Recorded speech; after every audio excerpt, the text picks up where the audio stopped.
Bonjour à tous, bonjour à toutes. Alors j'espère que vous allez bien, que ça continue de bien aller dans la situation que nous connaissons tous. Alors aujourd'hui je m'adresse aux secondes, bien qu'à mon avis les premières pourraient venir faire un petit passage, un petit tour et regarder ce de quoi je parle, ça pourrait leur servir vu ce qu'on est en train de traiter en ce moment en première. Donc je suis toujours sur les équations de droite, équations cartésiennes de droite. Et aujourd'hui je vais traiter, je pense que ça va être assez court, mais je vais traiter de la différence entre équation cartésienne et équation réduite de droite. Pourquoi y a-t-il deux noms? Pourquoi y a-t-il deux choses? Et comment on passe de l'une équation réduite à l'autre équation cartésienne et réciproquement? Et quel est l'avantage d'utiliser l'une? Quel est l'avantage d'utiliser l'autre? Parce qu'évidemment, il y a un prix à payer pour ce passage. Alors, générique, bam. Bon. Une fois, je vais commencer par la fin, et je vais dire une fois n'est pas coutume, je commence par la fin, mais je pense que je vais systématiquement commencer par la fin, parce que je me suis rendu compte, en lisant certains mails de vos parents, que vous n'alliez pas jusqu'à la fin des vidéos, c'est-à-dire à l'endroit où je donnais du travail. Alors je vais prendre les choses à l'envers, je vais commencer par le travail, et puis ensuite je vais parler des choses qu'il faut savoir. Je suis toujours sur le Césamat qui est en ligne, le chapitre 7, G7, droite du plan et système d'équations du manuel de seconde. Ne vous trompez pas, prenez pas celui de première ni celui de troisième. Voilà comment je vous recommande de procéder. Avant toute chose, avant de regarder le cours, en prenant des notes et en essayant de comprendre de quoi je parle, je vous recommande de faire les activités qui précèdent le cours. Donc activité 1, 2, 3, 4, 5 qui se trouve page, alors attendez si je clique, donc ce sont des pages virtuelles évidemment, page 164. Voilà, vous la voyez, le numéro est là. Alors, de les faire, ça veut dire de prendre votre temps de les faire, c'est une activité, c'est 2-3 jours de travail, c'est pas pour demain. Tout ce qu'on est en train de faire, les vidéos qu'on a déjà commencées, elles peuvent vous occuper facile 2 semaines. Il faut vraiment, on va profiter de ce moment pour revenir en profondeur parce que tout en tournant autour du même sujet, on ne va pas commencer de nouvelles choses, on va rester sur quelque chose qui est connu, juste on va travailler en profondeur. Donc ces activités-là, là je monte mon écran, vous les pratiquez à votre vitesse, à votre rythme, et vous les pratiquez bien à fond. Résoudre un système par combinaison, voici l'activité 4, par exemple, il est indiqué 15 minutes de travail. Prenez votre temps de bien comprendre ce que vous êtes en train de faire. N'allez pas regarder la solution, n'allez pas chercher la solution. Là, de toute façon, il n'y en a pas pour ce problème-là. Évitez la calculatrice. 3. D'abord parce que si vous avez, alors ce sont des calculatrices à batterie, j'allais dire vous n'avez plus de piles, non, ça marche pas, mais évitez au maximum. À la fin du chapitre, donc je fais défiler la Stoops,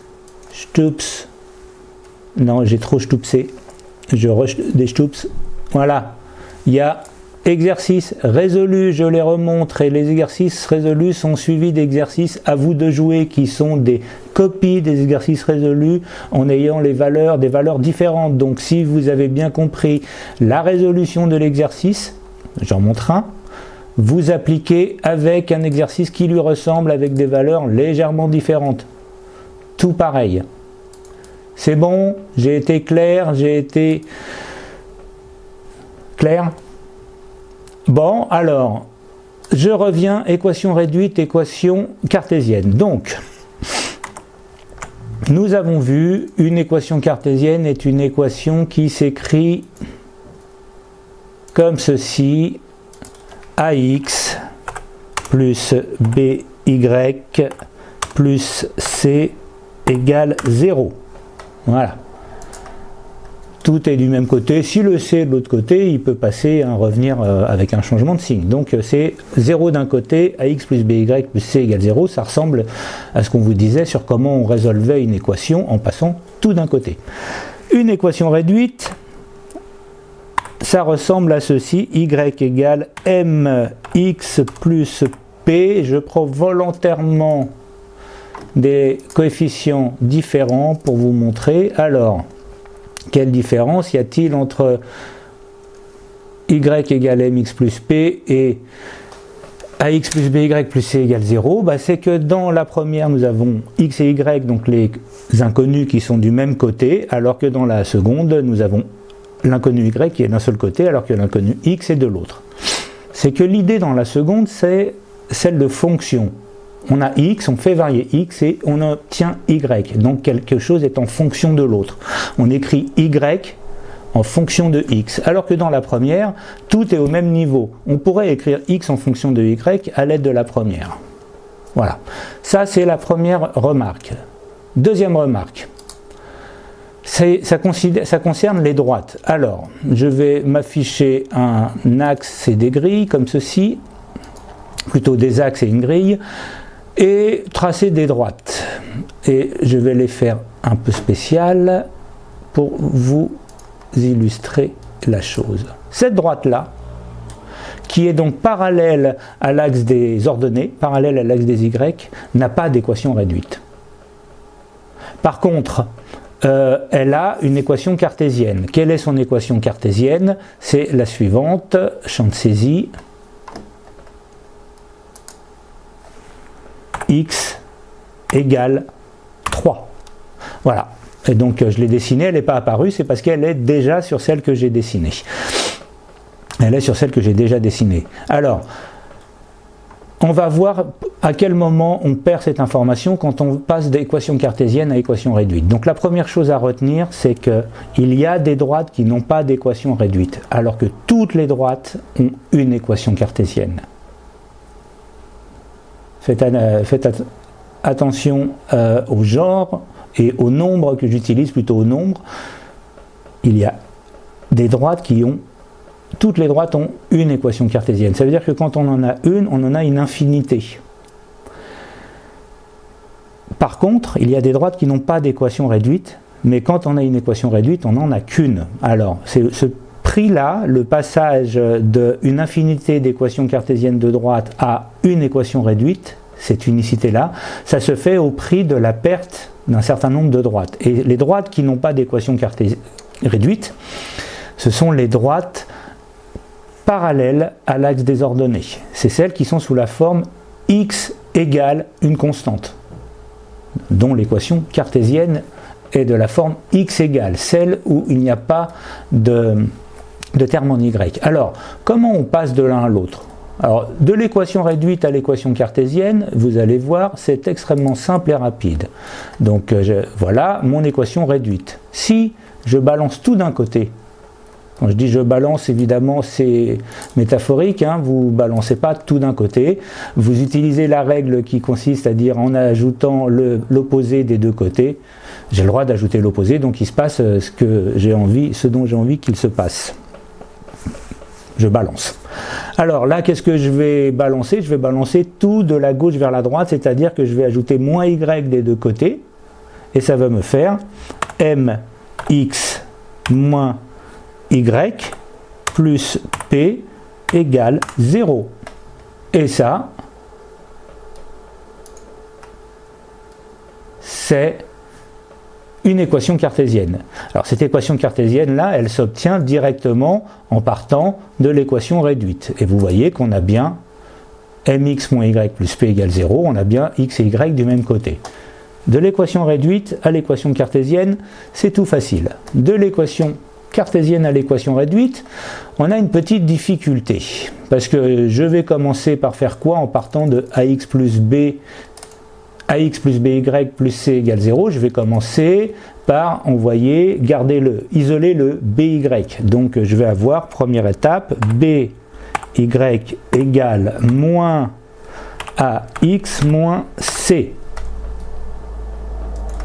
Ça, c'est la première étape. Quand je veux passer, alors je vais enlever ce qui à l'écran va vous déranger. Voilà, ça c'est l'étape équation réduite vers équation cartésienne, et là c'est l'étape équation cartésienne vers équation réduite. Donc première étape, je balance, vous voyez, le ax passe de l'autre côté en devenant moins ax. Je vais enlever les grilles qui perturbent la lecture. Voilà, le ax passe de l'autre côté en devenant moins x, et le c passe de l'autre côté en devenant moins c. Maintenant, je vais vouloir diviser par b. Est-ce que je peux toujours diviser par b? Est-ce que je peux toujours diviser par un nombre? Réponse, et non. Et non, je ne peux pas toujours. Dans quel cas je ne peux pas? Je ne peux pas quand le nombre est égal à 0. Donc on va supposer que b est différent de 0. Ça c'est déjà pas mal. Si b est différent de 0, je cherche le signe basique, le voici, basique, basique. Voilà. Ernest est basique.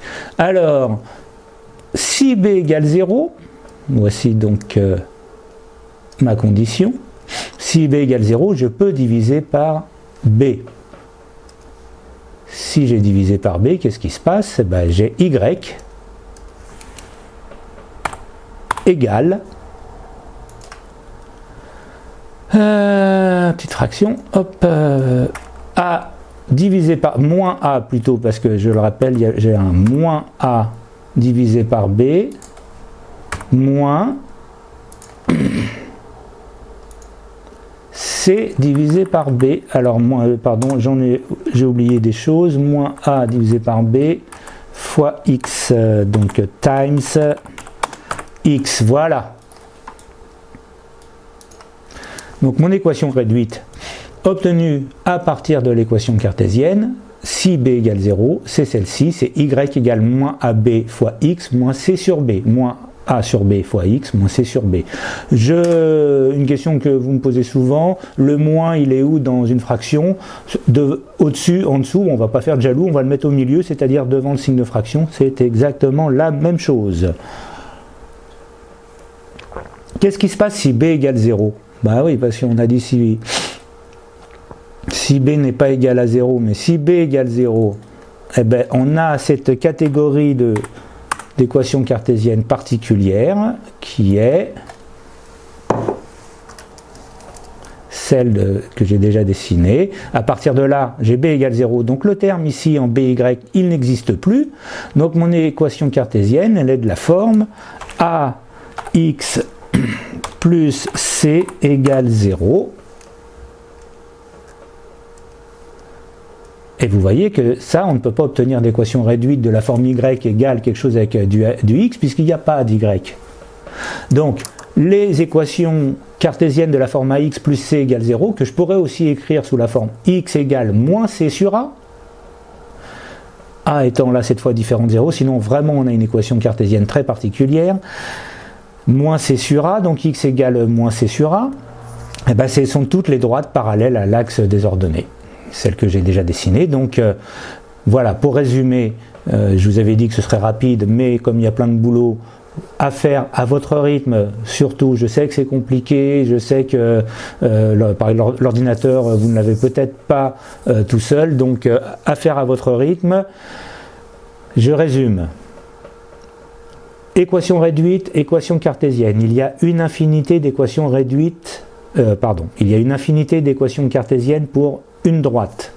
Il y a une seule équation réduite pour la même droite. Mais il y a des droites qui n'ont pas d'équation réduite, alors que toutes les droites ont une équation cartésienne. Donc le passage d'une infinité d'équations à une équation se paye au prix d'un certain nombre de droites qui n'ont pas d'équation réduite. Donc c'est ça.